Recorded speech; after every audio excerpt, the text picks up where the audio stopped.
Sublime gracia del Señor, que a un pecador salvó.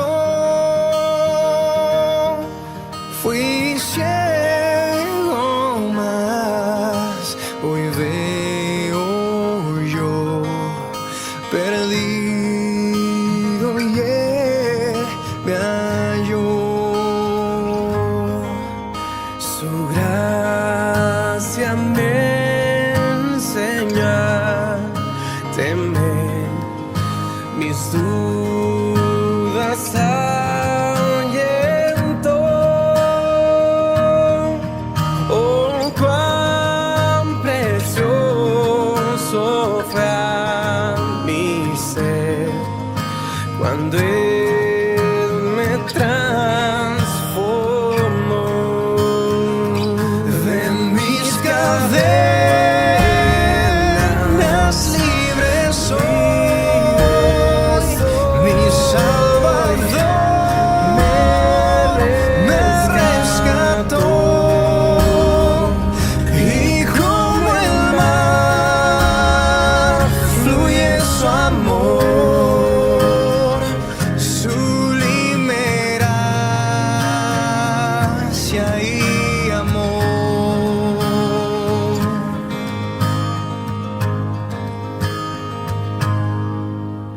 En los peligros y aflicción que yo he tenido aquí,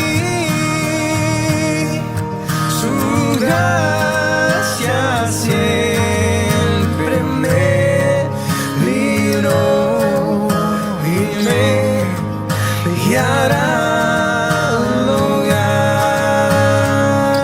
De mis cadenas libres soy, mi Salvador me rescató, y como el mar fluye su amor, sublime gracia y amor. De mis cadenas libres soy, mi Salvador me rescató, y como el mar fluye su amor, sublime gracia y amor.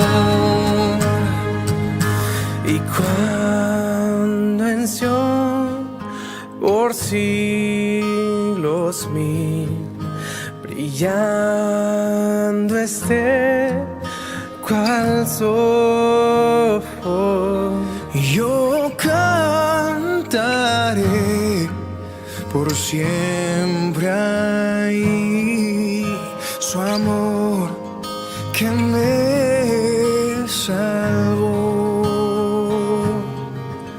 su amor que me salvó,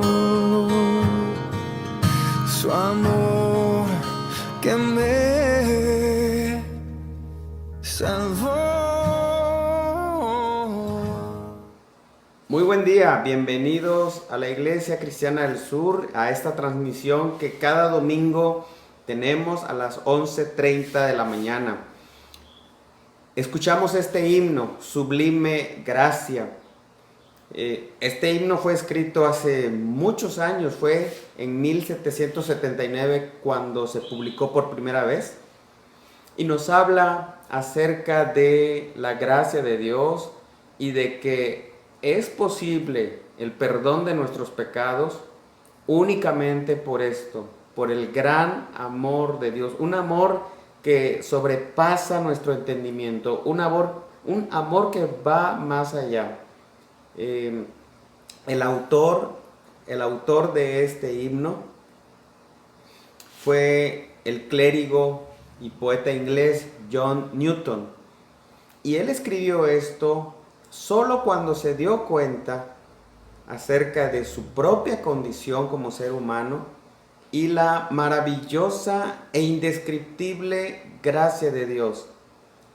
Y esto es, y se demostró a través de la cruz, en Cristo, lo que Él hizo en aquella cruz. Y pensando en eso es que nos reunimos a adorar a Dios, pensando en eso es que vivimos y estamos en esta gran misión de nuestro Dios. Pensando en eso es que les invito a que adoremos y conozcamos más acerca de nuestro Dios.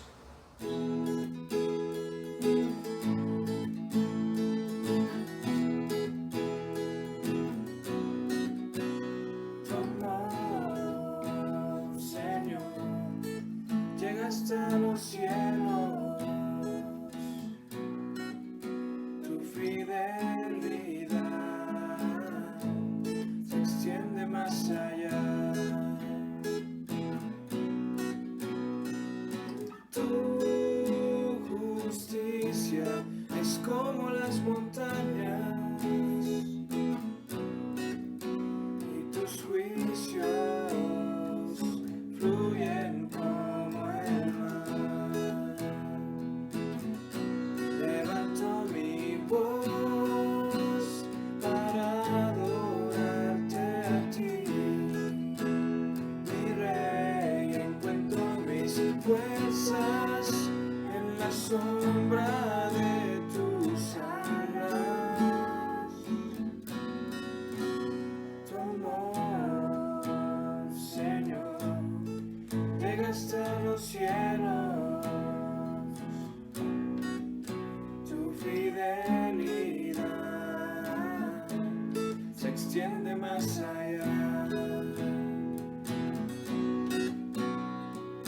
Tu justicia es como las montañas y tus juicios fluyen como el mar.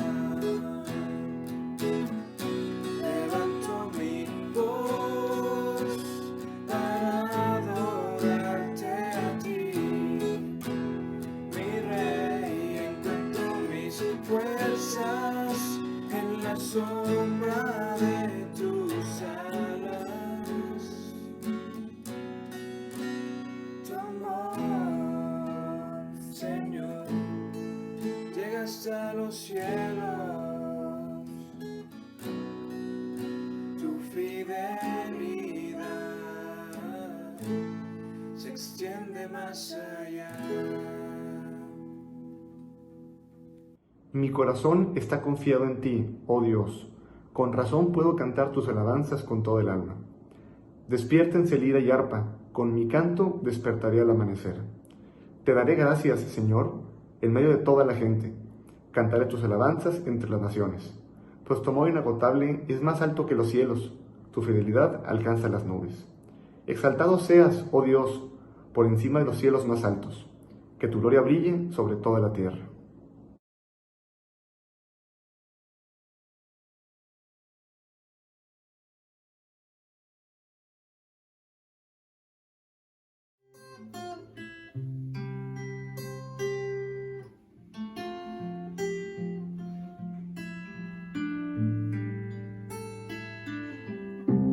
Oí la voz del Salvador decir con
labios decir, del mundo soy la luz. Miradme a mí, salvo ser, hay vida por mi cruz. Mirando a Cristo, luego en Él, mi norte y sol hallé. Y en esa luz de vida yo feliz siempre andaré. Concédenos del vivo Dios, buscando a Emmanuel. Ay de mi sed apagó, y ahora vivo en Él. Mirando a Cristo, luego en Él, mi norte y sol hallé. Y en esa luz de vida yo feliz siempre andaré.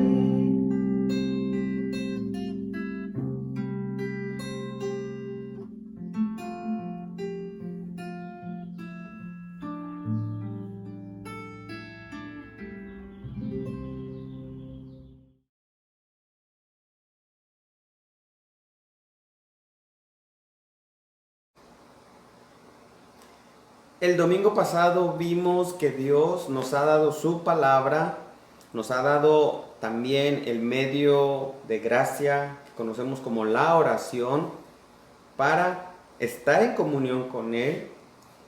Y es que necesitamos pasar tiempo a solas con Dios para conocerle más y para conocer más de su voluntad. Recordemos que su voluntad es como Jesús oró, diciendo, venga tu reino. Es decir, que se lleve a cabo esta misión para la cual enviaste profetas, enviaste a tu propio Hijo, al Espíritu Santo y a su iglesia de la cual somos parte. Así que conocer más de Dios y conocer más a Dios y su voluntad nos va a ayudar a entender cómo seremos sus instrumentos en esta misión.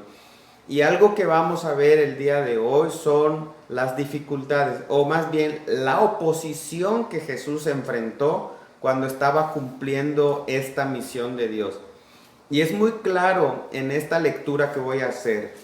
Voy a leer Lucas 4, el versículo 14 al 30.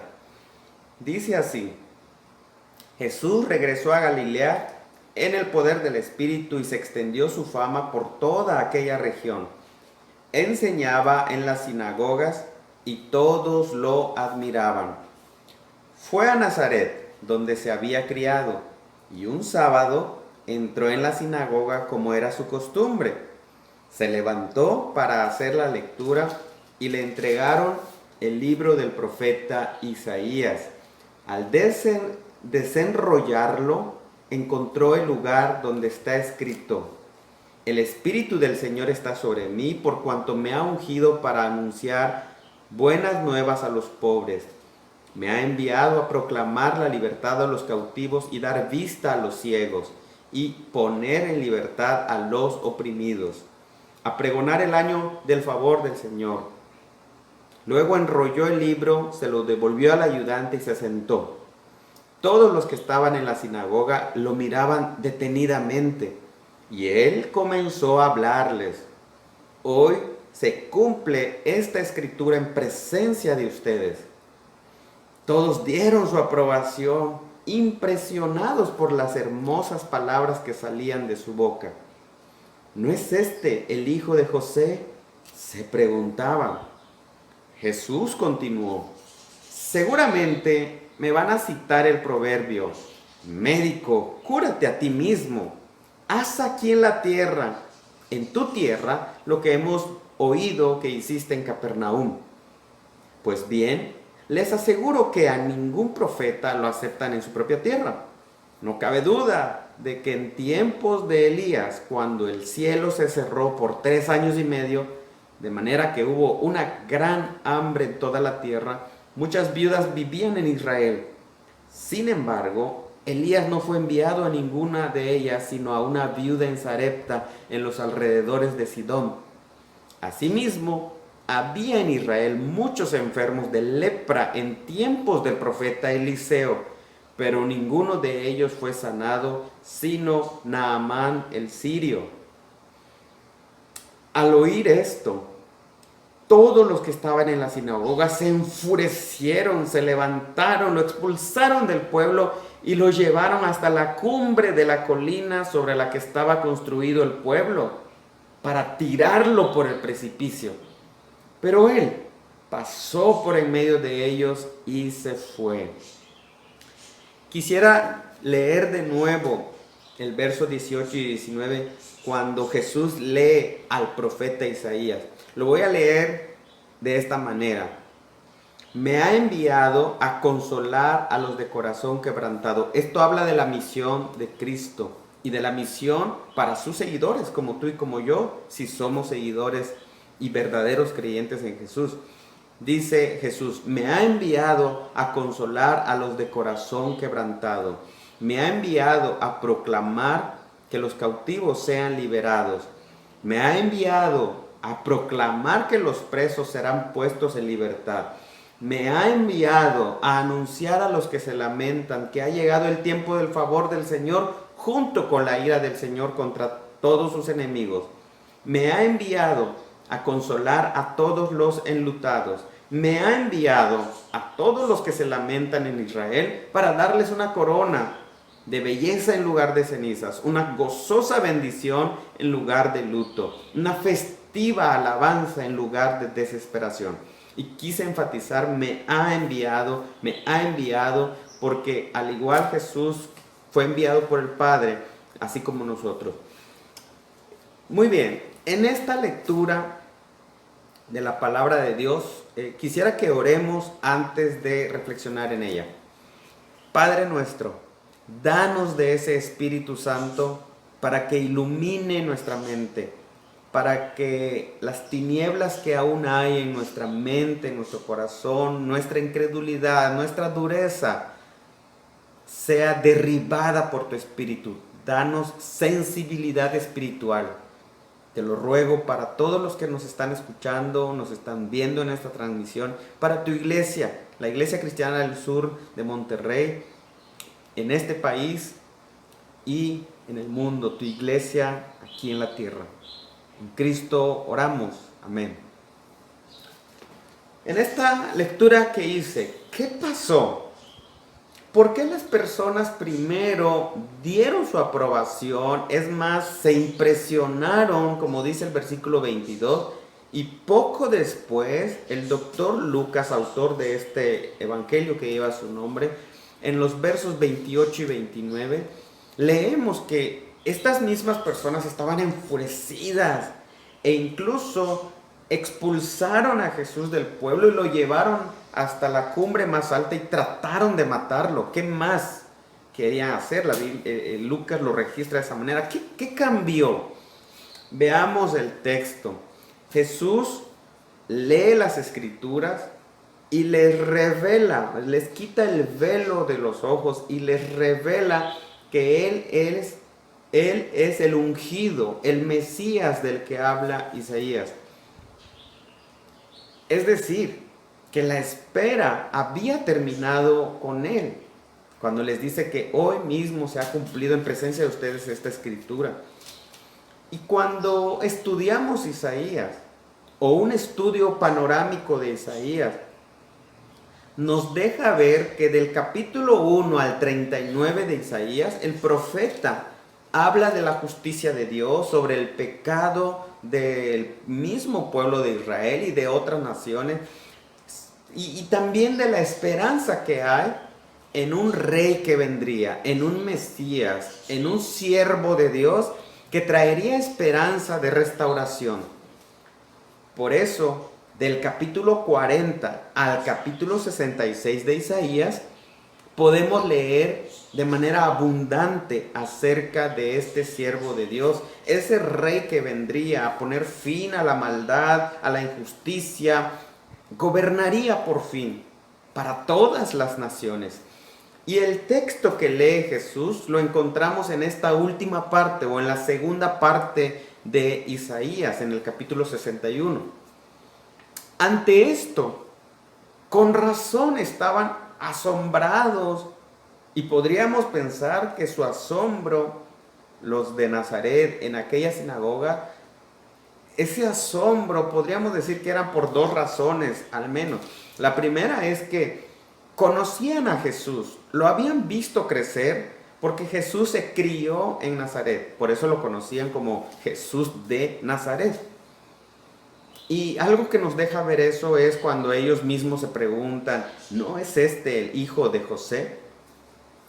Otra razón que causó asombro para los de la sinagoga es que si Jesús era este Mesías y lo que se decía de él, de que había hecho milagros y su fama se estaba extendiendo, si esto era cierto, entonces ellos y este pueblo de Nazaret ya no sería como un pueblo olvidado y quizá podría llegar a ser el centro de las operaciones del Mesías. Y eso sería impresionante. Lo mismo ocurre en esta ciudad y en otras ciudades cuando algo va a ocurrir o alguien llega a esa ciudad. Las ciudades se vuelven sorprendentemente el centro de todo lo que acontece. Y algo así parecía o estaba en el pensamiento de ellos. Sin embargo, Jesús conocía ese pensamiento de ellos, pensamientos egocentristas. Por eso les dice, seguramente ustedes me van a citar el proverbio, médico, cúrate a ti mismo, haz aquí en tu tierra lo que hemos oído que hiciste en Capernaum. Es decir, le estaban diciendo, si lo hiciste en otro pueblo que no es tu pueblo, con mayor razón deberías hacerlo aquí y mucho más que eso, deberías beneficiarnos a nosotros de todo eso que se escucha de ti. Así que lo que se deja ver aquí es un como reclamo de derecho sobre Jesús y la misión que él tenía por llevar a cabo, los grandes milagros. Ellos estaban reclamándolos para ellos. Y eso reflejaba incluso incredulidad. Entonces Jesús les rebate esos pensamientos, les rebate esas intenciones cuando les dice, pues bien, les aseguro que a ningún profeta lo aceptan en su propia tierra. Qué interesante. Con esto, Jesús no nos está enseñando a ti y a mí que no deberíamos o no debemos ser instrumentos de Dios en nuestro propio contexto local. De otra manera, Él mismo hubiera evitado acudir a una sinagoga en Nazaret, donde se crió. Ni se diga predicar y mucho menos revelarles que en él se cumplía Isaías 61 acerca del Mesías, el rey y el siervo sufriente de Dios, el rey que vendría a gobernar sobre todas las naciones. No se le hubiera ocurrido a Jesús hacer eso si él nos estuviera enseñando que no deberíamos ser instrumentos de Dios o no deberíamos trabajar en nuestro propio contexto local. Lo que sí podemos aprender es que encontramos en la misión de Dios y al desarrollar esta tarea, vamos a encontrar oposición y dificultades. Jesús mismo se encontró con eso. Primero, el diablo ahí tentándolo, haciendo que Jesús se desubicara y cambiara de rumbo. y le presenta el diablo estas tentaciones al inicio del capítulo.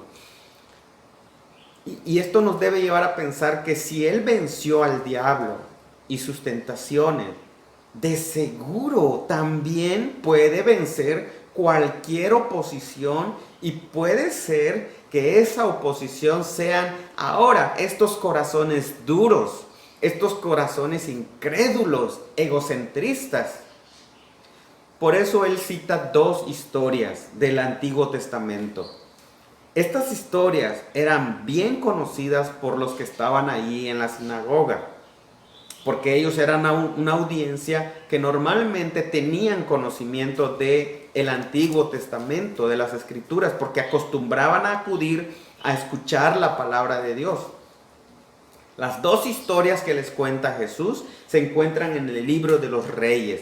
Es acerca de Elías, el profeta, y el profeta Eliseo también. Las dos historias apuntan a que la gracia y la misericordia de Dios no se limitan a una etnia, no se reducen a un pueblo. Este gran amor de Dios, esta sublime gracia de Dios, no se limita y no se reduce a una etnia, pueblo o nación. Con razón, entonces, se enfurecen al grado de expulsar a Jesús y querer matarlo. Porque lo que Jesús les está diciendo es que están actuando y tienen pensamientos egocentristas, que lo único que quieren es beneficiarse ellos mismos, no les importa nada ni nadie más, solo buscan beneficio propio. Y esta actitud viene de un corazón incrédulo. ¿Por qué incredulidad?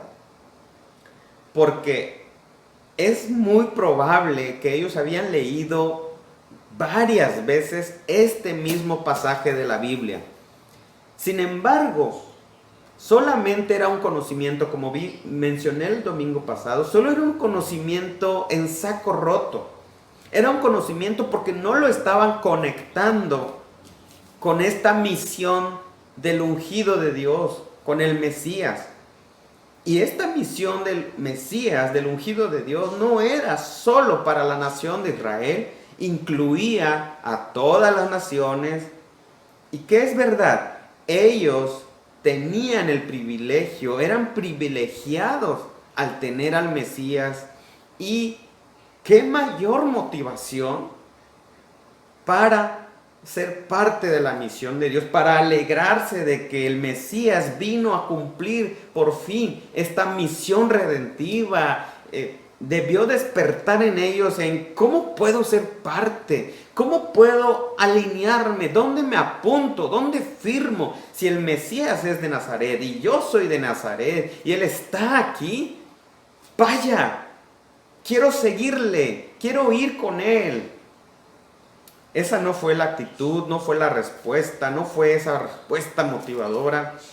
Y qué lamentable que fueran sordos y ciegos espiritualmente. Esta semana, en nuestra lectura diaria, Brenda y yo leímos el capítulo 56 de Isaías y subrayé unos versículos porque me parecían apropiados para esto. Son los versos 6 y 7. Ahí en estos versículos es muy claro que este Dios misionero de la Biblia, el que envió a sus profetas, el que envió a Cristo, el que nos envía a nosotros, no hace acepción de personas. Y lo voy a leer, dice así Isaías 56 versos 6 y 7. Y a los extranjeros que se han unido al Señor, ojo, habla de los extranjeros, los que no son de Israel, y a los extranjeros que se han unido al Señor para servirle, para amar su nombre, el nombre del Señor y adorarlo, a todos los que observan el Shabbat sin profanarlo y se mantienen firmes en mi pacto, los llevaré a mi monte santo, los llenaré de alegría en mi casa de oración. Aceptaré los holocaustos y sacrificios que ofrezcan sobre mi altar, porque mi casa será llamada casa de oración para todos los pueblos. Así dice el Señor omnipotente, el que reúne a los desterrados de Israel. Reuniré a mi pueblo con otros pueblos, además de los que ya he reunido. ¿Te das cuenta? Desde Isaías y desde antes de Isaías, Dios es un Dios misionero para todas las naciones y Él quiere llevar a cabo su plan en todas las naciones y nos quiere usar a nosotros en nuestro contexto local a pesar de la oposición. Y claro, estos versos que leí no son los únicos versos que hablan que Dios extiende su misericordia, que extiende su amor y su gracia, no solo a Israel, sino a otras naciones. Hay muchos más textos en la Biblia que hablan de esto. Ahora, esto no quiere decir que todos los seres humanos, sin excepción, hagan lo que hagan, vivan como vivan, serán salvos. No, más bien significa que Dios no hace acepción de personas y que su misericordia se extiende a todos los que acuden a Él en arrepentimiento y reconocen a este Mesías, lo reconocen como Rey, el único que puede dar vida eterna, el único que puede redimirlos de su esclavitud, el único que puede restaurar todas las cosas y llevar a cabo esta misión, el único que los puede hacer ciudadanos del reino de Dios. ¿Y cuántas veces nosotros, como creyentes en Jesucristo, somos o tenemos esa actitud egocentrista? Piénsalo por un momento, de que solamente estamos pensando en nuestro propio interés, no estamos pensando en el propósito de Dios para este mundo, de la misión de Dios para este mundo. Solo estamos tratando de cuidarnos nosotros, ya sea como individuos, como familias. No queremos que nada invada nuestra vida cristiana tranquila que llevamos. Estamos muy cómodos, más si sabemos que ser parte de la familia de Dios es recibir sus bendiciones, su protección, su gran amor, su cuidado hacia nosotros. ¿Cuántas veces actuamos reclamándole a Dios un derecho de propiedad, de que Él es nuestro?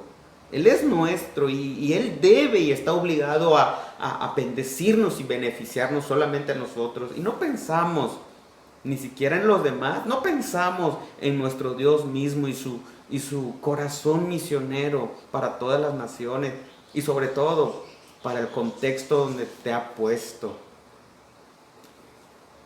Y bueno, los de Nazaret en la sinagoga, en ese tiempo, eso fue lo que escucharon y eso fue lo que les enfureció. Que la gracia de Dios se debe extender y que ellos podían ser instrumentos, pero les enfureció que no eran beneficiados, que les ofendió eso. Y es muy similar a aquellos que dicen o decimos profesar la fe cristiana, pero solo buscamos nuestro propio interés, que solo queremos recibir bendiciones. Solo recibimos bendiciones de Dios, pero no queremos o no estamos dispuestos a cumplir la voluntad de Dios en su reino. Jesús mismo se encontró con esta oposición, esa incredulidad, esa dureza de corazón. Se reflejaba en esa actitud egocentrista. Y al parecer, Jesús no pudo con ello. Parece que Jesús no pudo con ello, pero pues no siempre se trataba de convencer a las personas.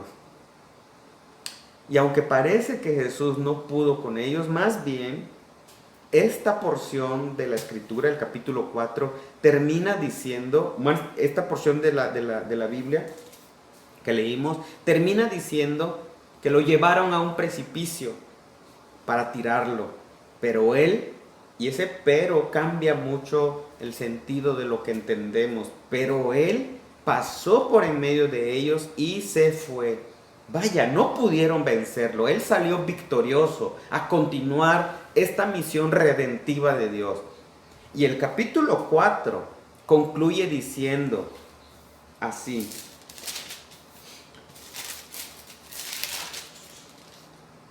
Jesús hablando dice: es preciso que anuncie también a los demás pueblos las buenas nuevas del reino de Dios, porque para esto fui enviado.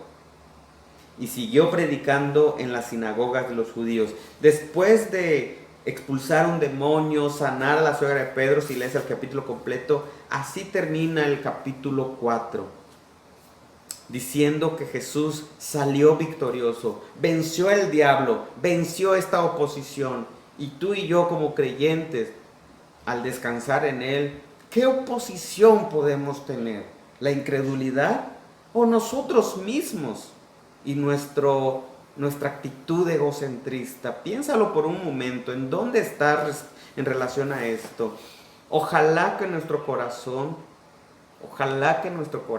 busque constantemente el arrepentimiento ante nuestra incredulidad, ante nuestro egocentrismo de querer solo los beneficios de Dios que Dios da, y no pensar en Dios mismo y la misión que Él quiere que se cumpla aquí en la tierra. Mi oración es que nuestro corazón se arrepienta y que no seamos el principal obstáculo para que Dios nos use en esta gran misión. Vamos a orar.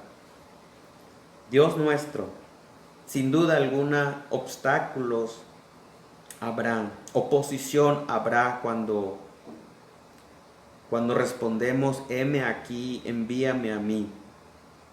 Sobre todo hablando de nuestro propio contexto local, en donde tú nos has puesto para cumplir la misión. De seguro muchos incluso diremos, pues no me hacen caso, o perderé amigos, o tal vez pues estoy cómodo donde estoy. Señor, te ruego que nosotros mismos no seamos esa oposición, que nuestro corazón duro, incrédulo, egocentrista no sea esa oposición. Y Padre, oramos confiando en tu gracia, tu gran amor, el cual nos sacó de las tinieblas, nos sacó de la podredumbre y nos ha traído al Mesías, a Cristo Jesús. Y por medio de Él, estamos seguros, Señor, por medio de Él, que tu Espíritu sin duda nos usará a pesar de nosotros mismos. Te bendecimos por ello en Cristo Jesús. Amén. El Señor les bendiga, que pasen muy buenas tardes y que la gracia del Señor Jesucristo sea con todos ustedes, sus familias, hasta que Cristo regrese por segunda vez. Amén. De mis cadenas libres soy, mi Salvador me rescató, y como el mar fluye su amor, sublime gracia y amor.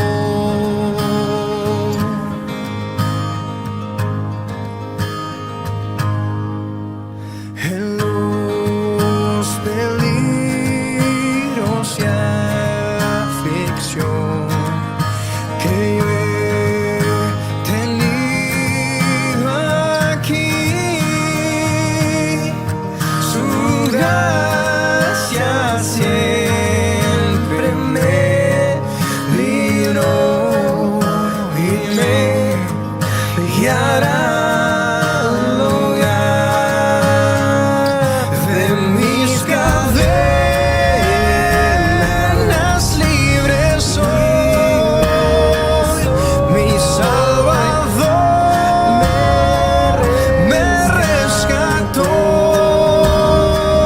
y como el mar fluye su amor, sublime gracia